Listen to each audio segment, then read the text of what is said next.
እንቅስቃሴ ተጀምሯል። ስምና ጉዳይ ተቋሙ በእፎይ ጉዳይ ሰበር የሆነ መረጃ ተሰምቷል። እፎይ መገደል አለበት። ታፍሩበታላችሁ። ባይዘ መሐመድን በጣም ነው የምትሸማቀቁበት። እኔ ቢያገኝክ አንገትን ነው የሚቀላልክ። መሐመድ የሚለውን ስም በራሱ መስማት የሚያሳቅቅ ወላሂ ብዬ ነው ያለው። አንተን ፊት ለፊት ካገኘሁ እገልሃለሁ። ከወንድማችን እፎይ ጋር በተያያዘ አንዳንድ በጣም የሚያስገርሙ ነገሮች እዚህ ቲክቶክ ላይ ያየው ነው። መሐመድ የሚያሸማቅቃችሁ ይህ አርባር እየሰበሰብ ሰልፍ እያስወጣ መንግስት እያስደነገጥ በጣም አስቸኳይ ነው። ግለሰቡ አድራሻውን ቀይሯል። መጅሊስ ፈጥኖ ባለመድረሱ ሰሞኑን እንግዲህ ሶሻል ሚዲያው በሙሉ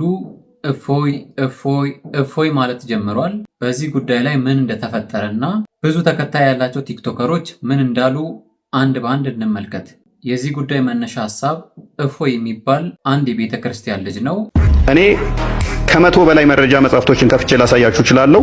በእስልምና ወንዱ ልጅ ሊጥ አብኩቶ ወሲብ ማድረግ ይችላል። ሊጡን አበዱ። እንደዚህ መረጃ ሳመጣባቸው ሴቷ ቆዳ መጠቀም ትችላለች ይላል። ቆዳውን እንደ ወንድ ብልት ቅርጽ ሰርታ መጠቀም ትችላለች ይላል።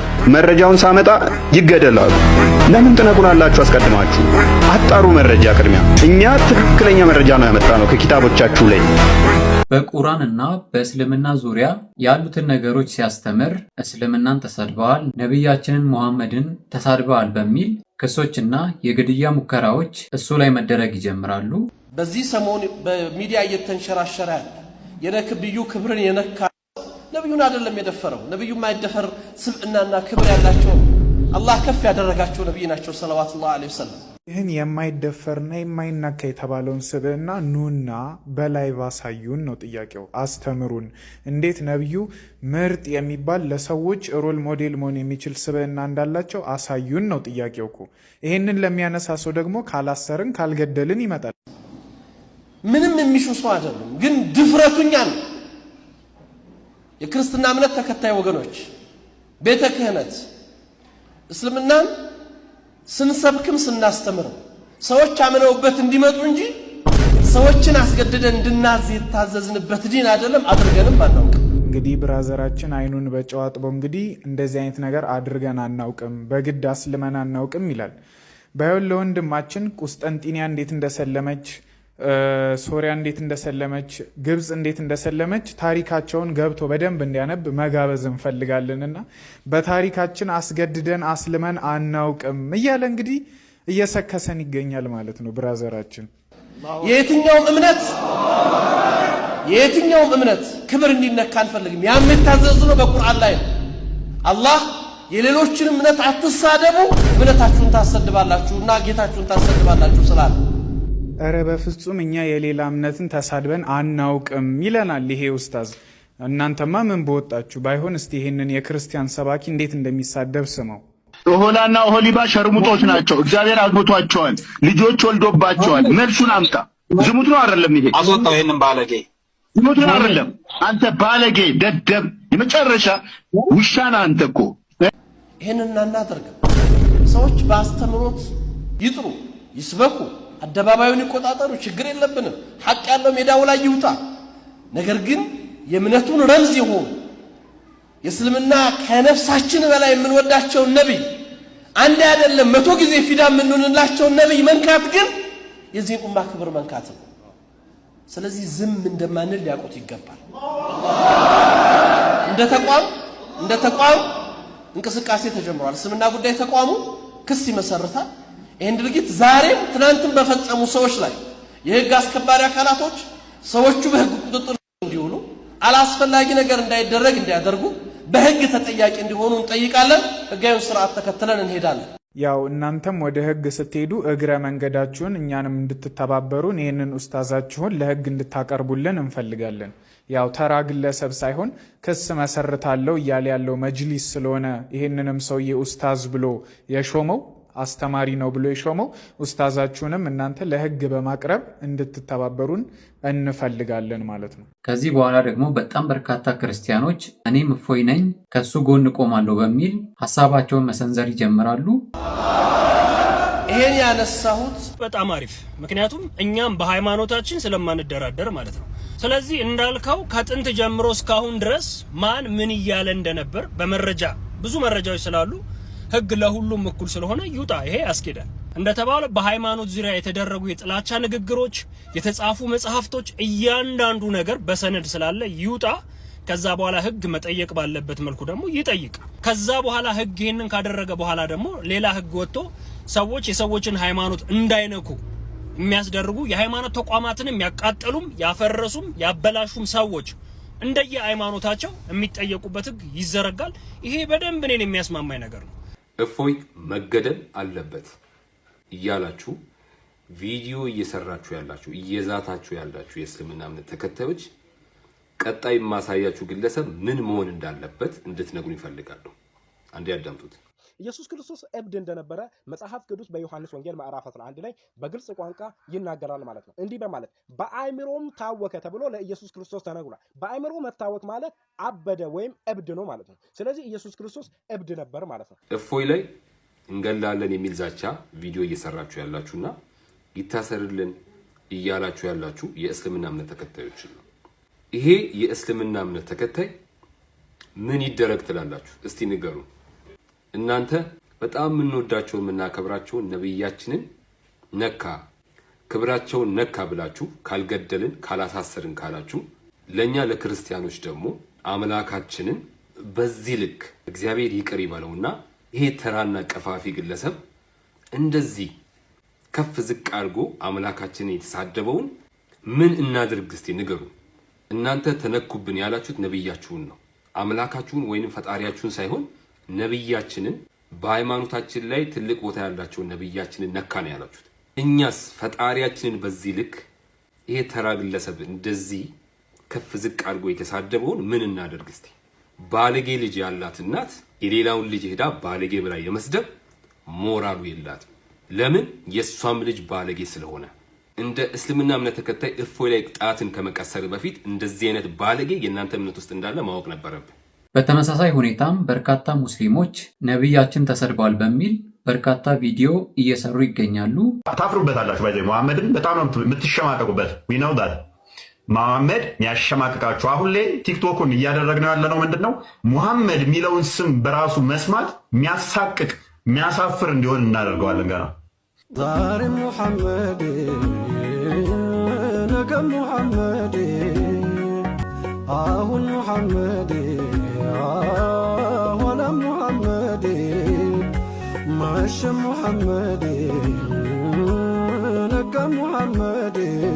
በተጨማሪም ደግሞ የእነሱ መምህር የሆነው እስከ ህግ ድረስ እንሄዳለን በሚል ይህንን ንግግር ማድረግ ችሏል።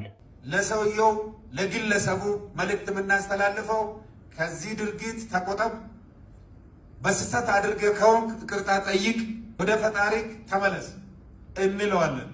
ሁለተኛ እሱ እምቢ ብሎ ይህንን ይቅርታ ካልጠየቀ ህግ ያለበት ሀገር ስለሆነ ህግ አክባሪው አካል የመንግስት አካል ይህንን ነገር ተከታትሎ ለህግ እንዲያቀርብልን። በበርካታ አሉታዊ ነገሮች የሚታወቁት ሞጣ ቀራኒዮና ዘመድኩን በቀለም እንደዚህ ብለዋል።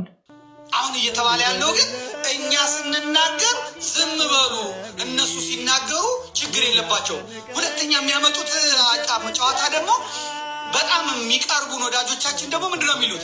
ዘመዴ ይህን እኮ የሚያደርጉት ወሃቢዮቹ ናቸው። ስለ ወሃቢያ ተብሎ መልስ ይሰጣል ወይ? ወሃቢያ ይሁን ምን ይሁን እኔ ታቅላለሁ። እስላም ነው እስላም ነው። አህመዲን ጀበል ወሃቢያ ይሁን ሰለፊ ይሁን ሱኒ ይሁን የታቅላለሁ። አህመዲን ጀበል የሚባል በእስልምና ጉዳዮች ምክር ቤት ስልጣን ያለው ቦታ ያለው ህዝብ የሚመራ ሰው የኔን አምላክ ጥያቄ አንስቶበት መጽሐፍ ጽፎ አፈር ከድሜ ሲያበላው እያየው ለአህመዲን ጀበል መልስ ብሰጠው ምንድነው? ማህበረ ቅዱሳን መልስ ሰጥቷል። ፕሮቴስታንቶቹ መልስ ሰጥተዋል። ትክክል አይደለም ብለው ማለት መብት ነው። መልስ የሰጡት ግን ኢየሱስ ክርስቶስን ከመጽሐፍ ቅዱስ አንጻር ነው የሰጡት። ከዛ በኋላ ደግሞ ለአህመዲን ጀበል ነቢዩ መሐመድ ማን ነው? ነቢዩ መሐመድ ለምን እንዲያደረገ ብሎ መጠየቅ መብታቸው ነው። ኃላፊነቱ የሚወድቀው የማስረዳት ይህንን ጉዳይ በቀሰቀሱት ይህን ጉዳይ ቆስቁሰው ባመጡት በእስላሞቹ ላይ እንጂ በክርስቲያኖቹ ላይ አይወድቅ። እኛማ ችለነዋል። እኛ ችለነዋል። ክርስቶስ ሲሰደብ፣ ስላሴ ሲሰደብ፣ ጣዖት ነው የምታመልኩት ስንባል ምን ስንባል ችለነዋል። ስንታረድ ችለነዋል። ስንገደል ችለነዋል። እንደ ጽድቅ ነው የሚቆጠረው ሲባል ችለነዋል። ይሄ አርባር እየሰበሰብ ሰልፍ እያስወጣ መንግስት እያስደነገጥ እያስደነበርክ የምትለው ነገር ትክክል አይደለም። አንድ ግለሰብ ነው በህግ ይጠየቃል። ለምን? ትልቁን የእስልምና እምነት ማርከስም። ኦሮሞዎች ለፖለቲካ ጥቅም ባራገቡት ቁጥር ቢሰድብ እንኳ ሙስሊሞች መንጠቀቅ አለባቸው። መልካም እምነታቸውን ጦርነት ሊያስነሱባቸው ማለት ነው። የሚወዳቸውን ኦርቶዶክስ ሊያስነሱባቸው። አንድ ሰው ላጠፋ ያ ሰው በህግ ቁጥጥር ስር መዋል ይችላል። ህግ ካለ ከሌለ ምንም ልታደርገው አይችልም። መቃወም ነው፣ አንተም ትቃወመዋለህ። ወይ እብድ ነው ትለዋለህ፣ ወይ ደግሞ እምነቱ ኦርቶዶክስ ስለሆነ እኛን አይወድም ብለህ ትተዋለህ። ከህብረተሰቡ እኮ ይተፋል እኮ በሄደበት ይሸማቀቃል። ስለዚህ የሚያዋጣው እንግደል ሳይሆን ህግ ካለ በህግ ማቅረብ፣ ህግ ከሌለ መተው ነው። መልስ ሰጠህ ይሄ እኛን አይመለከትም። ኦርቶዶክስም ወጥቶ ሰድቦ ከሆነ አይ ይሄ የኛ ወገን አይደለም፣ ኦርቶዶክስ እስልምን ወይም ደግሞ ፕሮቴስታንት አንቋሽ አይልም። ሰውን በፍቅር አምጣው አስገባው ነው እንጂ እንዲህ የሚባል ነገር የለም። የሚመስለኝ ግን ለሙስሊምም ለክርስቲያንም አይጠቅም። እውነት ከሆነ እኔ አልሰማውም፣ ይሳደብ አይሳደብ አላቅም። ግን እኔ አጀንዳም ለዚያ ታላቅ ሙስሊምና ለዚያ ታላቅ ኦርቶዶክስ ለተባለ ጨዋ ህዝብ መነታረኪያ ነው። ሌላው ደግሞ ያያ ዘልደታ ነው። ያያ ዘልደታም እንደዚህ ብሏል። ስለዚህ የኛ አባቶችስ የት ናችሁ ያላችሁት? በሏ ከተኛችሁበት ንቁ፣ ውጡና እናንተም ጌታችን አምላካችን መድኃኒታችን ኢየሱስ ክርስቶስ ላይ አፋቸውን ያላቀቁ ባለጌዎች በሕግ እንዲጠየቁና ዝም እንደማትሉ ተናገሩ። የተሰደዳችሁለት የመነኮሳችሁለት የዚህን ዓለም ከንቱነት ትታችሁ ሁሉን ጥላችሁ የመነናችሁለት ጌታ በማንም ወጠጤ ሲሰደብ ዝም እንደማትሉ ተስፋ አደርጋለሁ።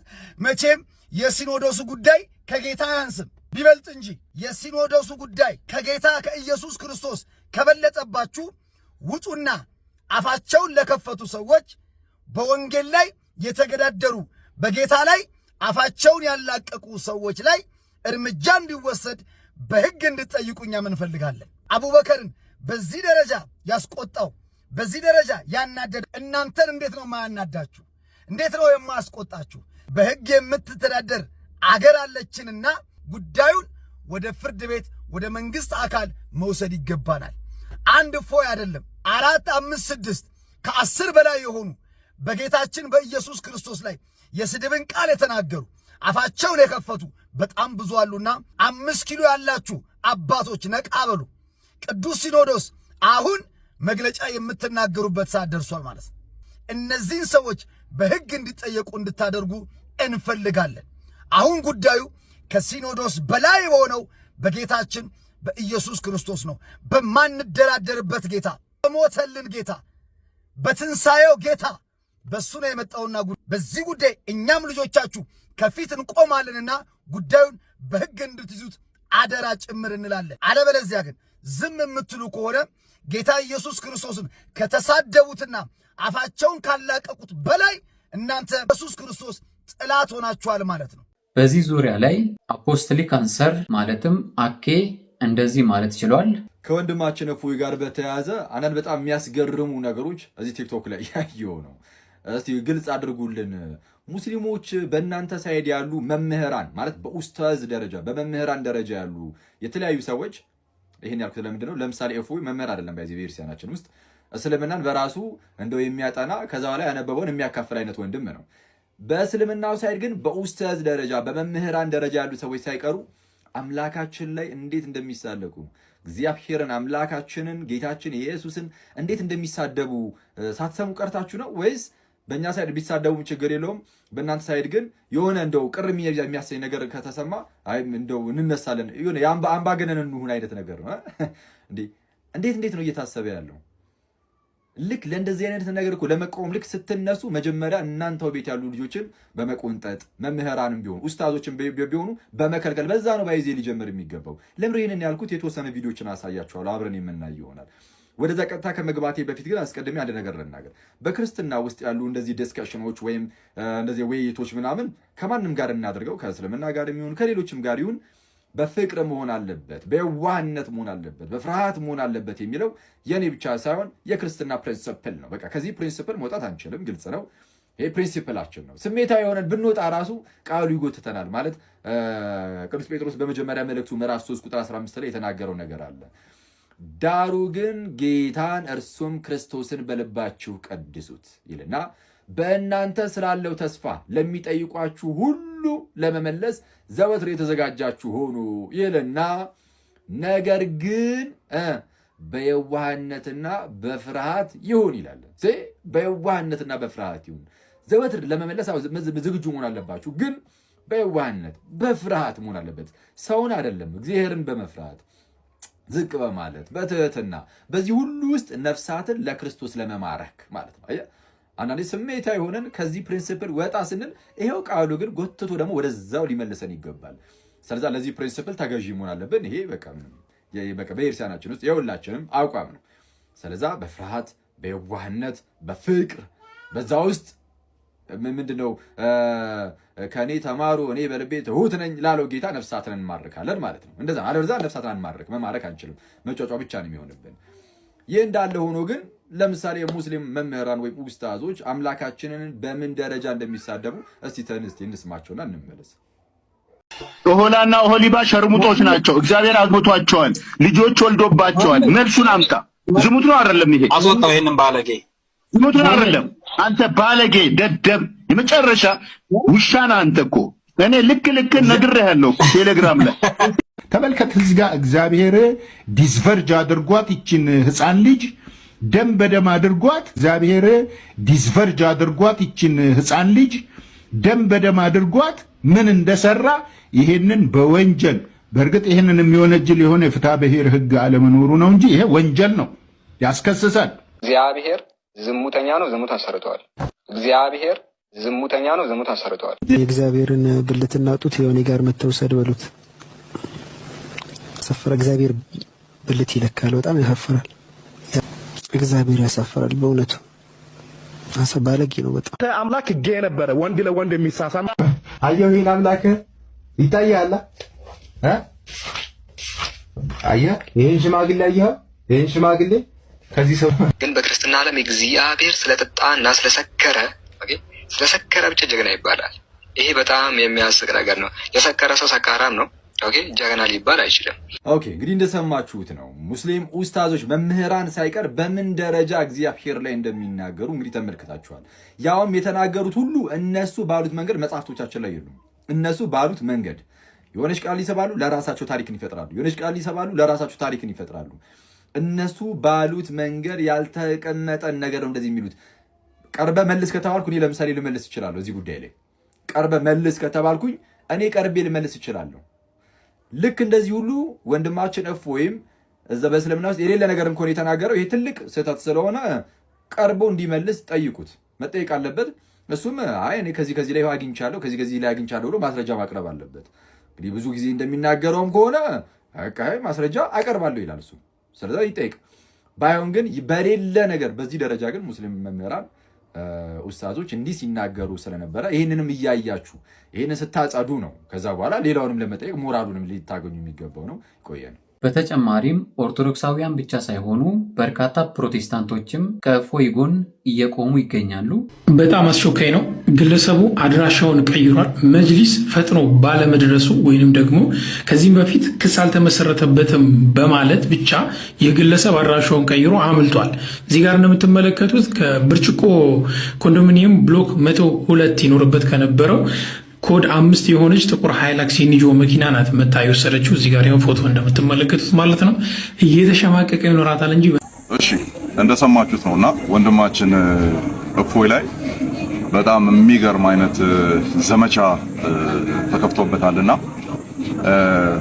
እረፍት እንዳያገኝ ተረጋግቶ እምነቱን እንዳያቅብ እና ሰላሙን እንዲያጣ በሚያደርግ መልኩ ህግና ህግ ሆኑ ለራሳቸው ቲክቶክ ላይ የተሰየሙ አንዳንድ አክራሪ ሙስሊሞች በሰላም ወጥቶ እንዳይገባ በዚህ መልክ ሲያዋክቡ እያየን ያለ ነው። ይሄ ግለሰብ ህዝቡን በጣም በሚገርም ሁኔታ ለአመጽና ለረብሻ እያነሳሳ ያለ ግለሰብ ነው። እንደሚታወቀው እዚህ ሚዲያ ላይ ኢስላሚክ በሆኑ ነገሮችና ክርስትናን በተመለከተ ከተለያዩ እምነቱን እናቅባለን ከሚሉ ሙስሊም ወንድሞች ጋር የሚመጡ ከሆነ ብዙ ጊዜ ጥሪ ስናቀርብ አይመጡም። የሚመጡ ከሆነ ውይይቶችን እያደረግን መቆየታችን የሚታወቅ ነው። ነገር ግን አሁን ላይ እየተደረገ ያለው ምንድነው? የተለያዩ ርዕሶች ቀርበው መተው መሞገስ ሲያቅታቸው በዛቻ በግድያ እያስፈራሩ ክርስቲያኖች እምነታቸውን እንዳያስፋፉ ማነቆ የመሆን አይነት ነገር እየተደረገ ነው ያለው ማለት ነው። የብሽሽቅ ከተባለ እንግዲህ ከሙስሊሞች የሚበልጥ የለም በእንደዚህ አይነት ነገር ላይ። ምክንያቱም ክርስትና ላይ በየቀኑ ፎቶዎችን እያመጡ ምስሎችን እያመጡ ራሳቸው የሳሏቸውን ነገሮች እያመጡ ከክርስቲያኖች ጋር የማይሆን እሰጥ አገባ ውስጥ የሚገቡት እዚሁ ሚዲያ ላይ የምናውቃቸው ሙስሊም አቃቢያን ናቸው። ስለዚህ ሰላም ባለበት በሰላም መንገድ እፎይም ይሁን ሌሎች እስልምና ላይ የሚሰሩ ልጆች አንዳቸውም እንደዚህ አይነት አመጽን የሚያነሳሳ ነገር ሲያደርጉ ተመልክተን አናውቅም። ነገር ግን አንድ ጣት ወደ ሌላኛው ቡድን የሚጠቆም ከሆነ እነሱ ጋርም ቢሆን እንደዚህ አይነት ነገር ማግኘት ቀላል ስለሆነ ማለት ነው። ስለዚህ ክርስቲያኖች የሆናችሁ በሙሉ በክርስትና ጥላ ውስጥ ያላችሁ በሙሉ እንዲህ አይነት ነገር ሲነሳ ሁላችን በአንድነት ልንቆም ይገባል። አገሪቱ የሸሪዓ ሀገር አይደለችም፣ ኢስላሚክ ስቴት አይደለችም። የትኛውም ክርስቲያን ልክ ሌሎቹ የዓለማችን ክፍሎች ላይ እንዳሉ በስደት ውስጥና በመከራ ውስጥ እንዳሉ ክርስቲያኖች ቢያንስ ፍሪደም ያለበት ሀገር ውስጥ እስካለን ድረስ በዚህ መልክ ተሳቀል ልንኖር አይገባም። ማንም ተነስቶ ደግሞ እንደዚህ ሊያስፈራራን አይገባም። ስለዚህ ያለንን ዲኖሚኔሽን ወደ ጎን ትተን በዚህ ሰዓት ሸሪዓን ካልመሰረትኩ የሚል ክርስቲያኖች ነፃነታቸውን የሚያሳጣ የሚገቡበትና የሚወጡበትን ቦታ በመከታተል ነፃነታቸውን የሚገድብ አይነት እንቅስቃሴ ባለበት በዚህ ሰዓት ሁላችን በአንድነት ልንቆም ይገባል። ከወንድማችን እፎይ ጎን ልንቆም ይገባል። ይሄ ልጅ አይደለም አንዳች ህይወቱ ላይ የሆነ ነገር ቢደርስ ጉንፋን ቢይዘው ወይም በጣም ቀለል ያለ ነገር እንኳን ተደረገበት ቢባል ከነዚህ ልጆች አንወርድም ማለት ነው። ምክንያቱም የግድያ ዛቻ እያቀረቡ ያሉት እነማን እንደሆኑ ስለሚታወቁ ማለት ነው። ስለዚህ ከወንድማችን ጎን በአንድነት እንቆማለን። ስለዚህ ሁላችንም እኛም እፎዮች ነን እኔም እፎይ ነን እያልን ኮሜንት ላይ እናሰፍራለን ማለት ነው። ተባረኩ። ሸሪዓ ሀገር ብትሆን እቺን አንገቷን መቅላት እኮ ነው፣ ሙርታድ እኮ ነው። እሺ ኢፎይን ለምንድን ነው የምንቃወመው? ነው እኛ ሙስሊም ሲጀመር ሙርታድ ሲጀመርም እንዴት ለዲን ጥሩ ነገር ያስባል ነው። እንደ እስልምና ራሱ ሙርታድ የሆነ ሰው የሸሪዓ ሀገር ብትሆን እቺን አንገቷን መቅላት እኮ ነው፣ ሙርታድ እኮ ነው ማለት የሸሪዓችን ላይ የሌለውን ነገር ላይ ታዲያ ዋሸንኛ ምንድነው ውሸታችን? እስኪ ምንድነው የእፎይ ውሸት? እዚህ ጋር ከቁርአኑ ውጪ ሪፈር አድርጎ ያወጣው ከየት ነው? ከእናንተው መጽሐፍ አይደለ ወይ? ይሄው ሙርተድ የሆነ ሰው ወደ ኋላ የተመለሰ ሰው ተስፋው አንገቱ መቀላት ብቻ ነው። ቃል በቃል ራሱ አስራት ነው። አንገቷን መቅላት ነበር የሸሪያ ሀገር ቢሆን ሸሪያው ቢፈቅድላቸው እንደማለት ነው። ኢትዮጵያ ግን የሸሪያ ህግ ተገዢ አትሆንም። ክብር ለመድኃኔዓለም ይሁን። እንደነሱ አስተሳሰብ ከሃዲዎች እንደሚሏቸው ከሃዲዎች ወይም ደግሞ ከእስልምና የወጡ ሰዎች ምንም ያክል ተስፋ እንደሌላቸው ማስረጃ ነው። ክርስትና ውስጥ እግዚአብሔር አምላክ ለምን ተመለስክ፣ ለምን ወደ ዓለም ገባ ብሎ አያውቅም። ማንንም አስገድዶ አያውቅም። ዓለምን ፈልጎ የሄደ ዴማስ እንኳን ሐዋርያው ቅዱስ ጳውሎስ ዴማስ ይህንን ዓለም ትቶኝ ሄዷል አለ። አንገቱን አንቄ መልሰዋለሁ አላለ። መብቱን ጌታችን ኢየሱስ ክርስቶስ ህይወት እንዲበዛላችሁ እንዲትረፈረፍላችሁ መጣዋል። ስለዚህ እንግዲህ እግዚአብሔር ይሁናችሁ ምን ማለት እንችላለን? በማስረጃ እንደዚህ እያሳየን እፎይ እፎይ የምትሉት ነገር ነው ግራ የሚገባ። የብዙዎቻችን ችግር ነው ብዬ የማስበው ነገር ምንድን ነው? እኛ ላይ እስካልደረሰ ድረስ ምንም ነገር አንናገርም። ነገር ግን ያ ነገር በቀጥታ እኛ ላይ የሚደርስ ነገር ከሆነ እንደኛ ሰልፍ የሚወጣ እንደኛ የሚጮህ እንደኛ ሴፉን የሚመዝ አይኖርም። ለምሳሌ ሙስሊሞች ክርስቲያኖች ላይ አፋቸውን ሲከፍቱ አንድም ሙስሊም አይናገርም። ክርስቲያኖች ሙስሊሞች ላይ አፋቸውን ሲከፍቱ አንድም ክርስቲያን አይናገርም። ነገር ግን በተቃራኒው ክርስቲያኖች ሙስሊሞች ላይ አፋቸውን ሲከፍቱ ሁሉም ሙስሊም ካለበት ይነሳል። ሙስሊሞችም ክርስቲያኖች ላይ አፋቸውን ሲከፍቱ ሁሉም ክርስቲያን ካለበት አንድ ባንድ ይነሳል። ነገር ግን ከዚህ በተቃራኒ ሙስሊሙ ክርስቲያኑ ሲናገር ሙስሊሞቹ እረፉ፣ ተዉ፣ የኛ ሃይማኖት ይህንን አይፈቅድም ቢሉ፣ ልክ እንደዛው ክርስቲያኑ ሙስሊሙ ላይ አፉን ሲከፍት ክርስቲያኖች ተዉ፣ እረፉ ማለት ቢችሉ እዚህ ደረጃ ላይ አንደርስም ነበረ። አንድ ሀገር የተለያየ እምነት ነው ያለን። ሁሉም እምነት የተለያየ አስተምሮ ነው ያለው። ኦርቶዶክስ የተለየ አስተምሮ አላት፣ እስልምናውም እንደዛ፣ ፕሮቴስታንቱም እንደዛ ማለት ነው። በዘር የተባላ ነው ይበቃል። በዘር የተጨፋጨፍ ነው ይበቃል። አሁን ደግሞ በሃይማኖት መታችሁ ሰላም አታሳጡ። ከድሮ ጀምሮ እስካሁን በሰላም ኖረናል፣ ተቻችለናል። ፕሊስ ከዚህ በኋላ እስከ ፍጻሜ ድረስ በሰላም ተቻችለን እንኑር። እውቀት ያለው ሰው በእውቀት ይዳኝ። ግደለው ቁረጠው አይሰራም። ምክንያቱም ህግ ያለበት ሀገር ነው።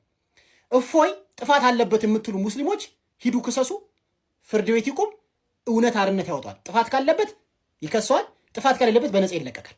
እፎይ ብቻ አይደለም፣ በእስልምና አስተምሮ ላይ በእስልምና ኡስታዞች ላይም ክስ እንመሰረታለን። ለምን አትሉን? በኦርቶዶክስ ላይ የተዘባበቱ በክርስቶስ ላይ የተዘባበቱ ብዙ የእስልምና ኡስታዞች አሉ። እነሱም አብረው መከሰስ አለባቸው። ስለዚህ በህግ መዳኘት እንጂ ቤቱን አግኝተነዋል 300 ሺህ ብር እንከፍላለን ይዘነዋል አይሰራ። ምንም የሚሰራው ነገር የለም። ምክንያቱም ማንም ከህግ በላይ ሊሆን ሰላም አይችል። በህግ ጠይቁት። መንግስት ወንጀለኛ ነው ካለው ይክሰሰው። አይ ወንጀለኛ አይደለም ካለ በሰላም ይልቀቀው። ስድብ አትላበሱ። ግደለው፣ ቁረጠው፣ ይቁም። በእምነት ውስጥ ግደለው የለም እና እባካችሁ ነገሩ ሳይካረር የማይሆን አቅጣጫው ሳንገባ ሰላም ፍቅር ይሻላል።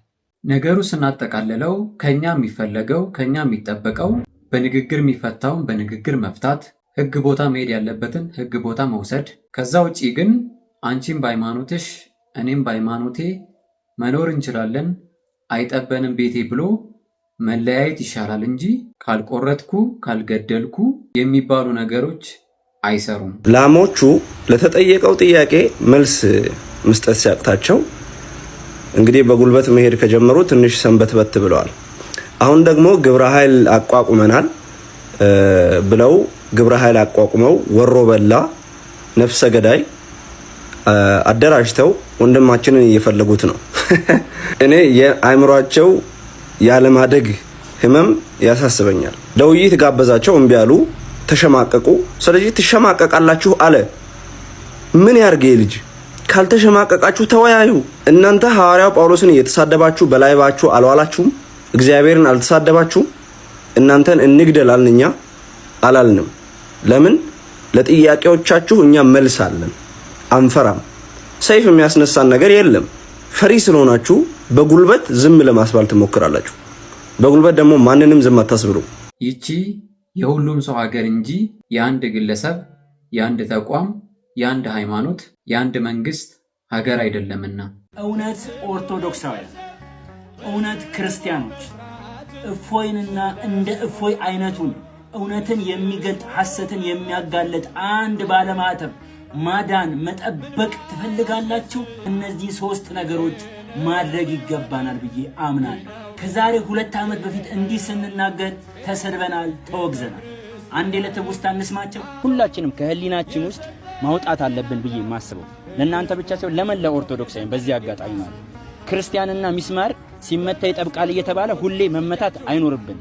የመጀመሪያው ነው። ሁለተኛ ስንሞት እንበዛለን የሚል ትርክት በፍጹም ማውጣት ከአይምሮአችን መቻል አለብን። ግራህን ሲመጣ ቀኝህን ስጠው የሚባል አማርኛ ከአይምሮአችን ውስጥም ከልባችን ሰሌዳን መፋቅ መቻል አለብን። ያኔ ነው ለውጥ የምንፈጥረው። ምክንያቱም እዛም እሳት አለ፣ እኛ ጋርም እኮ እሳት አለ አይደል? በእፎይ ጉዳይ ቪዲዮ በመስራት እንዲሁም በመጻፍ እንዲገደል አዋጅ ያወጃችሁ ሰዎች በአንድም በሌላም ምክንያት እፎይ ላይ አንድ ነገር ቢደርስ ኃላፊነቱን የምትወስዱት እናንተ ናችሁ። እናንተ እፎይን ለመግደልና ለማጥፋት ብዙ ርቀት ከተጓዛችሁ እኛ ኦርቶዶክሳውያን እፎዮችን ለማዳን በጣም ብዙ ዋጋ እንደምንከፍል ሊገባችሁ ይገባል ብዬ አምናለሁ። በዚሁ አጋጣሚ ኦርቶዶክሳውያን ቲክቶኩ፣ ፌስቡኩ፣ ኢንስታግራሙ፣ ኮሜንቱ በጠቅላላ እፎይ እፎይ እፎይ እንዲል እፈልጋለሁ። እፎይን መንካት 80ና 90 ሚሊዮን ኦርቶዶክሳውያንን መንካት እንደሆነ እንዲገባቸው እኔም እፎይ ነኝ ብላችሁ ኮሜንት ላይ ጻፉልኝ። ኢትዮጵያ ውስጥ መኖር ያለብን ተቻችለን ሳይሆን በጣም ተከባብረን ነው። እኛ የእናንተን እናንተ የኛን በደንብ አክብራችሁ ሊሆን ይገባል። የኢትዮጵያ ኦርቶዶክስ ተዋሕዶ ቤተክርስቲያንን ኢላማ ያደረጉ የጥላቻና የግድያ መረጃዎችን የሚያሰራጩ ግለሰቦችና ተቋማት ከአካሄዳቸው እንዲቆጠቡ የኢትዮጵያ ኦርቶዶክስ ተዋሕዶ ቤተክርስቲያን ምዕመናን በቁጣ ጠየቁ። ይህን ዜና ያሰራጨው የአዲስ አበባ ሀገረ ስብከት ሊቀ ጳጳስ በበላይነት የሚመሩት ተዋሕዶ ሚዲያ ማዕከል ነው። ከቅርብ ጊዜ ወዲህ በኢትዮጵያ ኦርቶዶክስ ተዋሕዶ ቤተክርስቲያን በአምላካችን በመድኃኒታችን በኢየሱስ ክርስቶስ በቅዱሳንና ከምንም በላይ በምንመካባቸው የቤተ እምነት ጉዳዮቻችን ላይ አጸያፊ ንግግር የሚናገሩ ግለሰቦች ከዕለት ወደ ዕለት እየተበራከቱ ይገኛሉ። ለዚህም በአጸፋው ከራሳቸው የመጽሐፍ አስተምሮ ምላሽ በሚሰጡ ኦርቶዶክሳውያን ላይ እየደረሰ ያለው ግድያን እናደርጋለንና እናጠፋለን የሚሉ ዛቻዎች ወደ ዘላቂ ግጭትና መተላለቅ የሚያመሩ እንጂ መፍትሄ አይሰጡም። በዚህ ሰዓት ቲክቶክ ላይ እየተደረገ የሚገኘው ሙስሊሙ ነቢይ ተነካ ብሎ ስለ ሙስሊሞች መነካት ብቻ እያወራ ይገኛል። ክርስቲያኑም ደግሞ እፎይ ተነካ ወይንም ደግሞ ክርስቲያኖች ተነኩ በሚል ለክርስቲያኖች ብቻ እየቆሙ ይገኛሉ። አንድም ሙስሊም ክርስቲያኖች ሲሳደቡ የነበሩትን ሙስሊሞች እያጋለጠ አይደለም። አንድም ክርስቲያን ሙስሊሞቹ ሲሳደብ የነበረውን እያጋለጠ አይደለም። ለማንኛውም ግን ሰላም ለኢትዮጵያ፣ ሰላም ለዓለማችን ሁሉ።